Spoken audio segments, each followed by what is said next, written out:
美灵传道今天要讲的信息是效法耶稣的爱，彼此相爱。我们一起祷告。亲爱的阿爸天父，我们要谢谢你，让我们能够再一次从你的话里面，我们来学习。主求你帮助我们，让说着听着，我们都能够蒙着神你自己话语的教导跟学习。我们这样的祷告是奉靠耶稣基督的名求，阿们。各位弟兄姐妹平安。感谢神，让我们今天再接续在约翰福音第15章。上个礼拜牧师分享到第1节到第8节的延续哈。那上个礼拜牧师有讲到这个耶稣是真葡萄树，父神是栽培的人。那么我们在主里面，好像葡萄枝子连结在葡萄树上，那是一个垂直的连结。那么我们今天这段经文是接续在基督里面解释住在基督里面，并且住在基督的爱里，所以第9节一开始就讲了。那么住在基督的爱里，父神怎样爱耶稣，耶稣也怎样爱门徒，门徒也照样要如此相爱。这是一个因为垂直的关系，然后能够产生横向的连结，因为神就是那个爱的源头。那么我们来看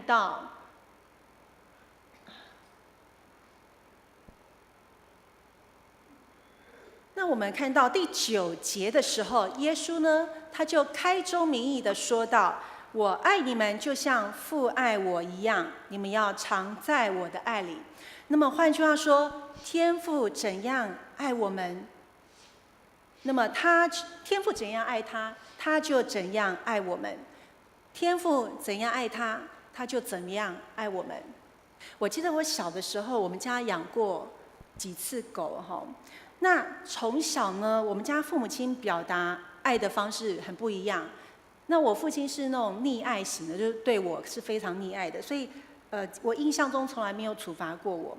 但是妈妈是非常严谨的哈，妈妈是就对我的要求是一板一眼，然后你做错什么事就要修理哈，然后甚至出门晚10分钟回家，就下次就禁足了，不能再出门了哈。那我记得常常被妈妈修理完之后呢，我就会躲在我们家狗窝，我们家那个房子旁边哈，那会用旧沙发盖起来的那个狗窝，我就会躲在那边。然后呢，我们家狗就糟糕了，就成为我的出气筒。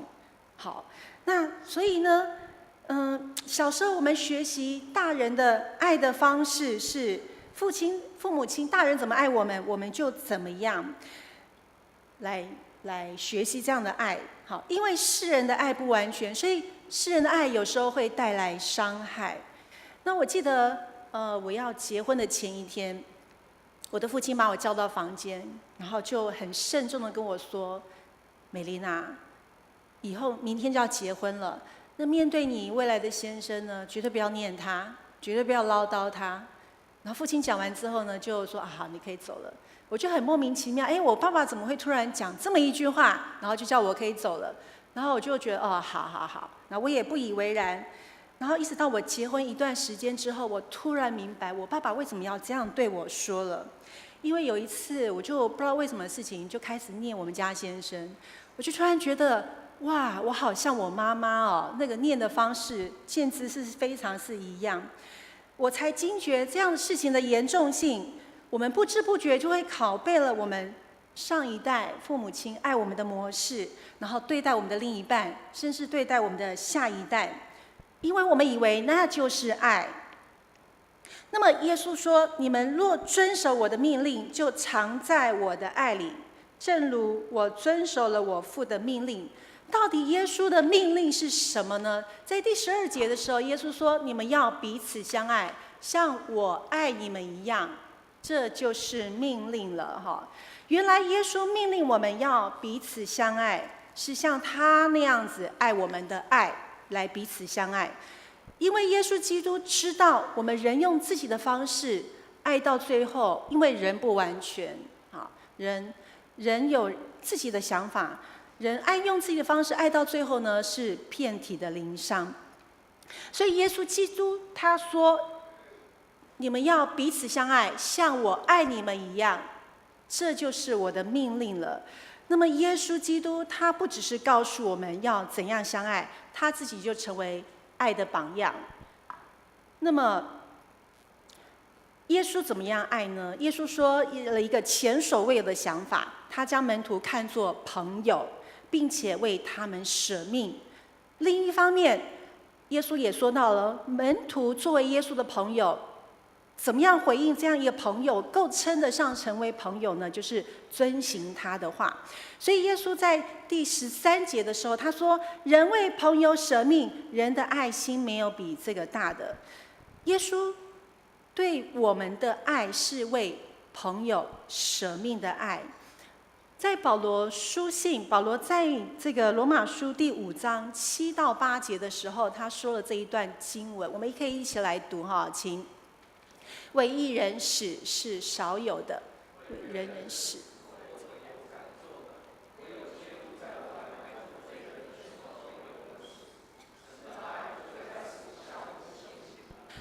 保罗在这里说，唯有基督在我们还做罪人的时候为我们的死，神的爱就在此向我们显明了。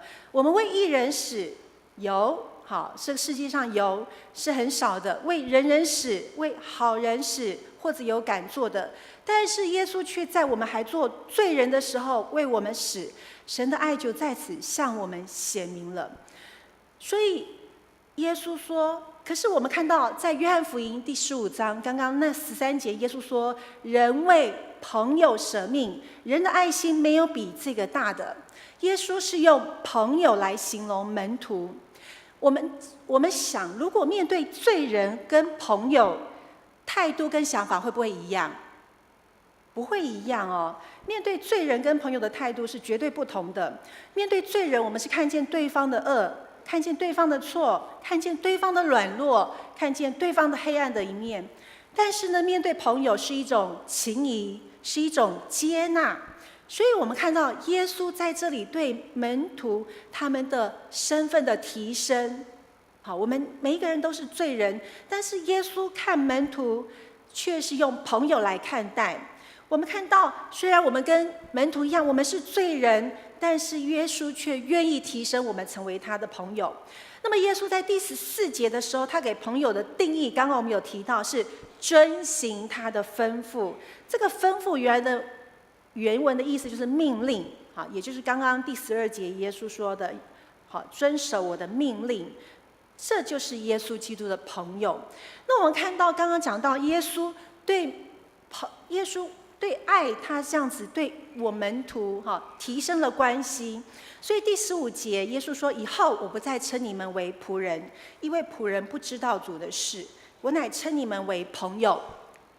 因为我从父所听见的已经告诉你们了。”各位弟兄姐妹，在圣经里面，耶稣有没有称门徒为仆人过？好像没有过，对不对？好，那么但是呢，在圣经里面呢，保罗自称为仆人，神的仆人，对不对？还有其他的使徒自称为是神的仆人，但是耶稣从来没有用仆人的这样的形容词来形容，这样的名词来形容门徒。好，但耶稣在这里看见的是把门徒们当作朋友来看待，因为他将天父告诉他的事情都告诉了门徒。那么我们会想到，在创世纪，神也做了一件事情。好，神看亚伯拉罕为他的朋友，虽然在创世纪没有这样形容，但是创世纪第18章那里，神怎么说呢？神派使者要去毁灭所多玛和蛾摩拉的时候，神说：“我所要做的事，岂可瞒着亚伯拉罕呢？”那么我们看到耶稣在面对给朋友的定义是遵行他的吩咐。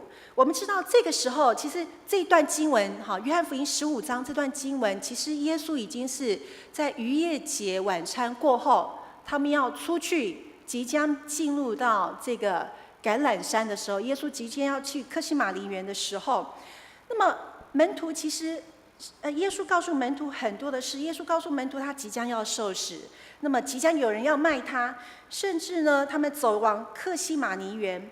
可是我们看到门徒似乎还搞不太清楚到底要发生什么事情。所以如果我们回去看路加福音22章，那里门徒还在争论谁要当大的，好，还因为这样子而吵架。各位弟兄姐妹，我们看到我们人连自己的亲人要彼此相爱都不容易了。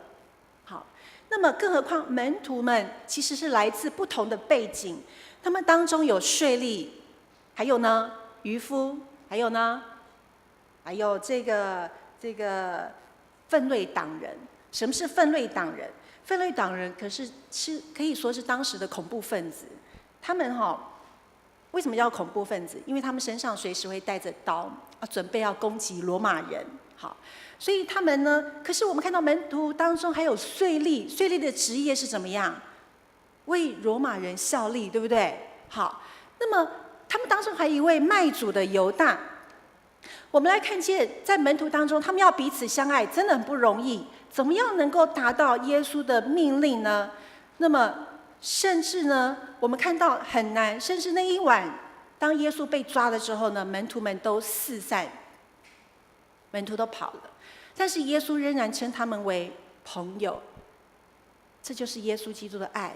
人虽然没有达到耶稣基督的标准，我们不可能达到，我们靠自己根本不可能，但是耶稣却愿意用这样的爱，舍己的爱来爱门徒，把门徒当作自己的朋友。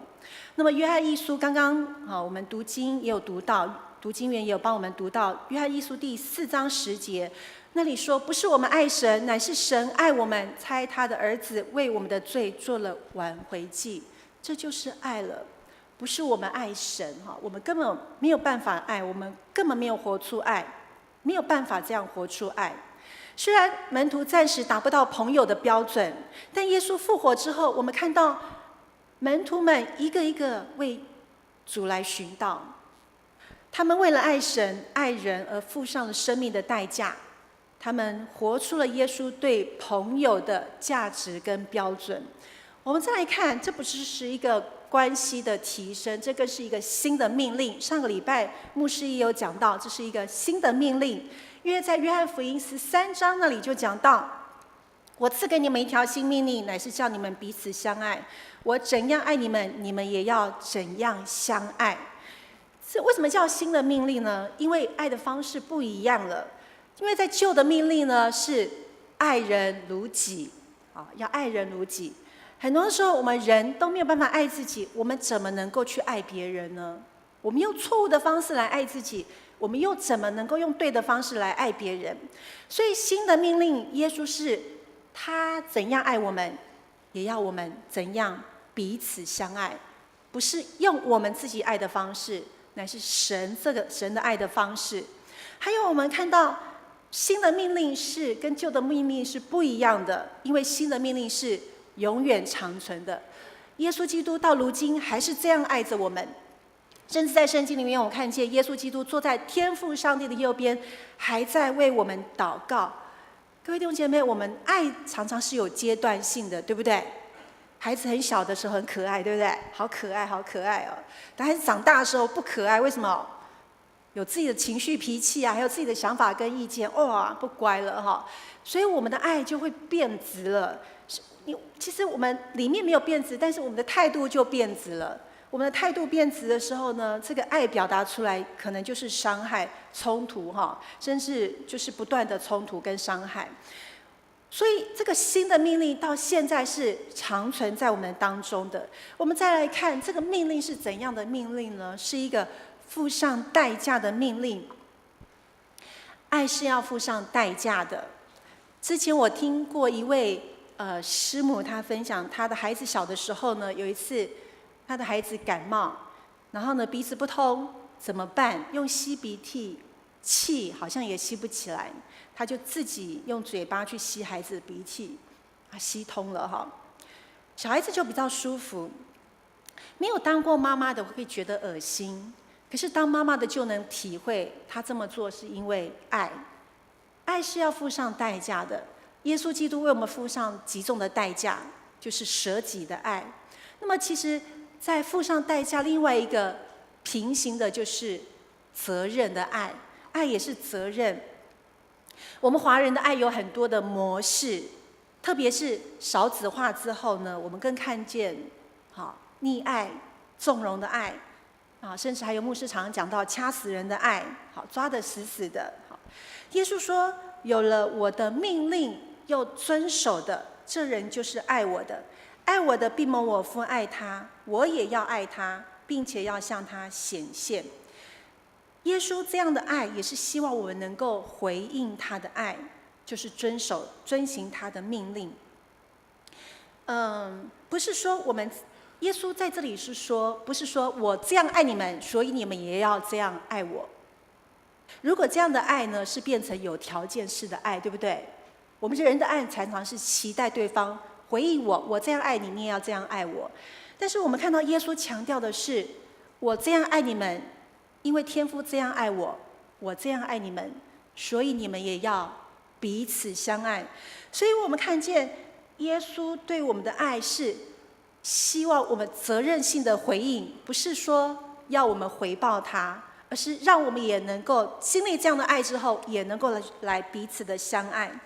我们看到这样子的一个爱带来的结果是结出生命的果子。所以在这个刚刚我们读的经文里面，第16节，耶稣说什么？我们一起来读这一段经文。我们再读一次哦，请。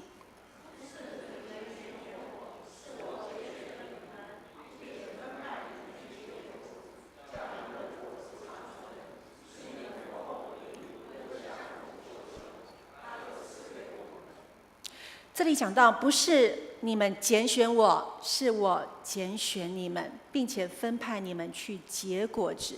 我们常常听到一些人说一些，或者说自己对宗教的选择，哎呀，我这个，或者从某些宗教转到某些宗教说，然后会说这是我的选择。好，那么其实刚刚这段经文很清楚的告诉我们，是神拣选我们。换句话说，这是恩典。在佛教的经典里面，没有恩典这2个字，因为要靠人修行。但圣经不是这样告诉我们呢，圣经告诉我们，救恩是神为我们预备的，甚至呢，连信靠神也是神的拣选，人没有什么可夸口的。耶稣基督拣选我们的目的是要分派我们去结果子那结什么果子呢？我们会觉得到底是什么果子呢？我们常常就会想到圣灵的果子这个有种种特性就是怎样怎样怎样。但是如果我们从上下文连在一起看，整段的经文呢，可以清楚让我们很肯定的说，耶稣要门徒结的果子是彼此相爱。可是我们刚刚看到一个保罗讲到罪人从犯罪的一个体质到一个爱的体质，人靠自己是没有办法的。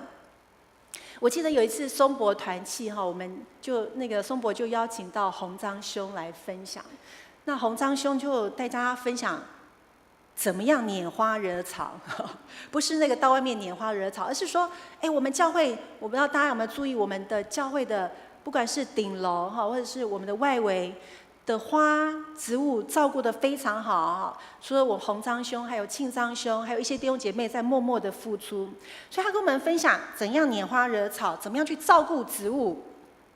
那当中他自己画了一幅画，这幅画呢，那当中是一个接枝的概念，怎么样改良一个品种，怎么样去把枝接上去，这样一个概念我印象非常深刻。其实我们从罪人能够活出爱的生命，也是需要品质的改良，对不对？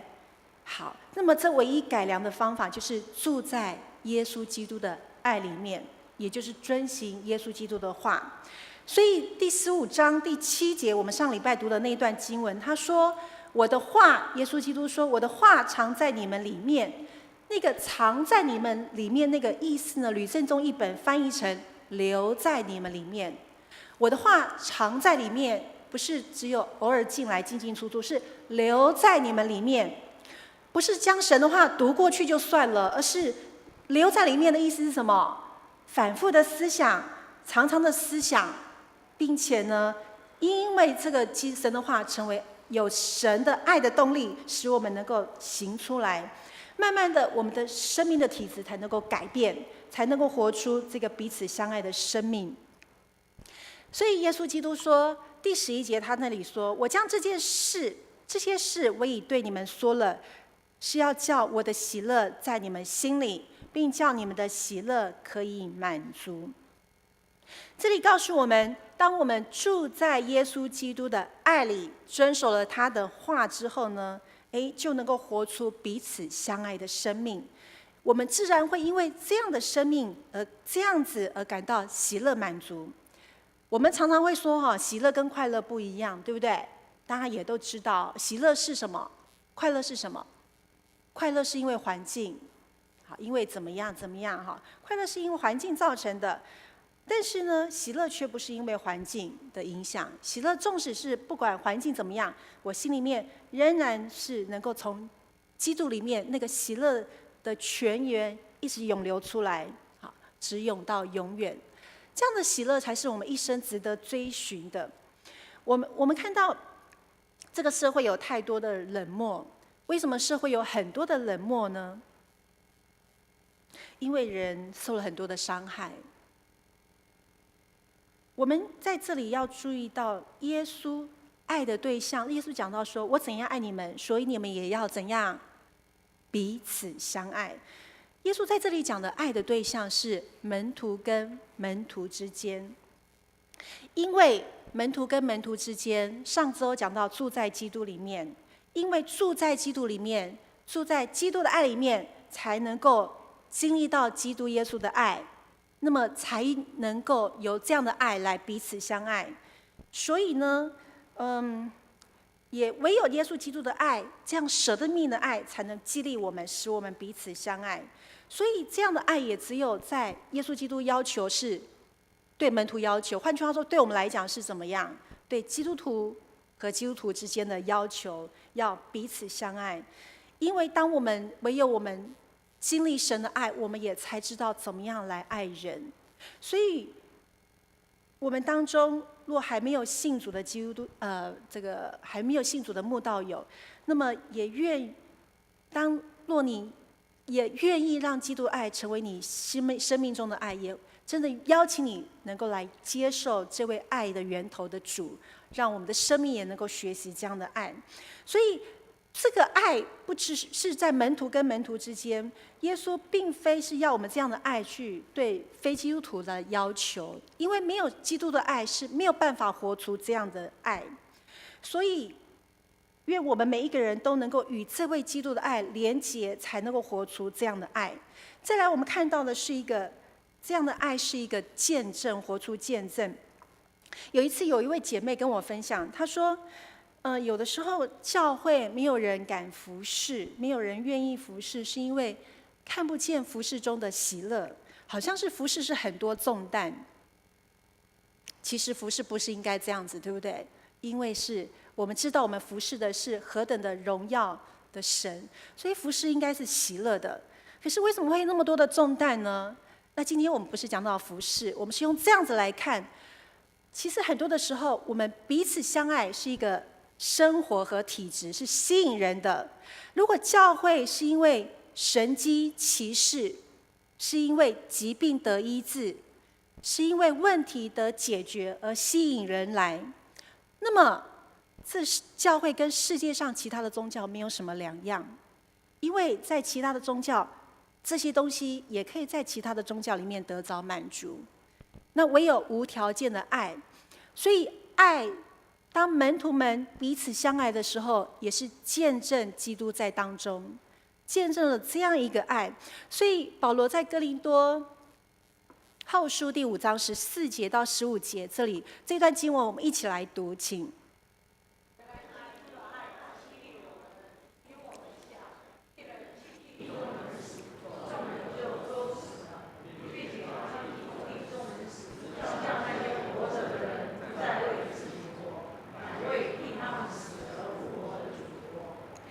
原来基督的爱激励我们，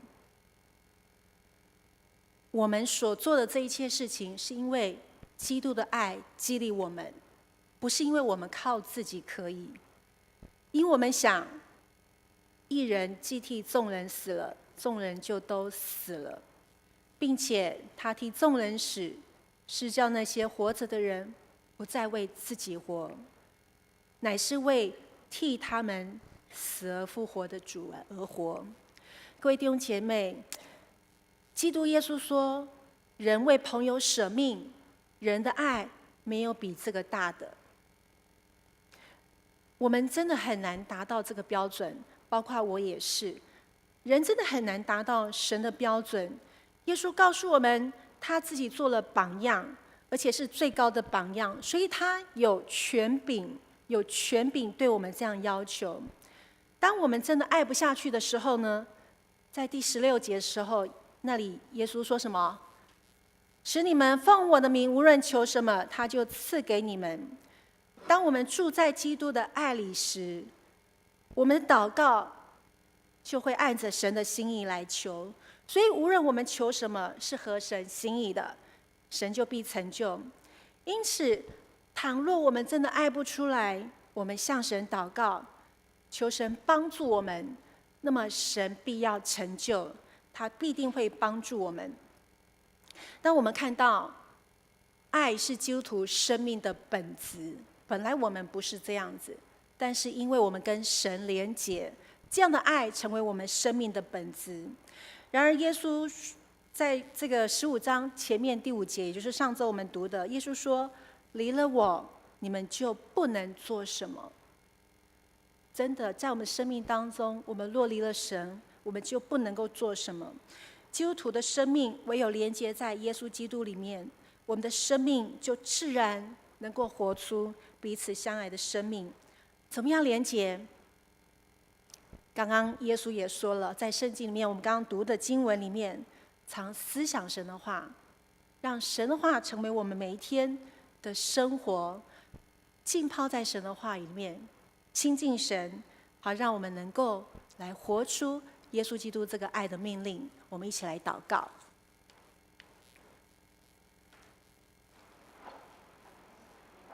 亲爱的阿爸天父，我们要谢谢赞美你，因为你的爱激励我们，使我们能够乐意来回应你的爱。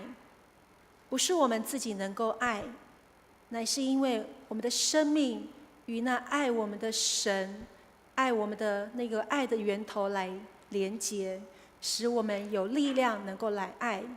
所以当我们能够爱的时候，我们也没有什么好骄傲的。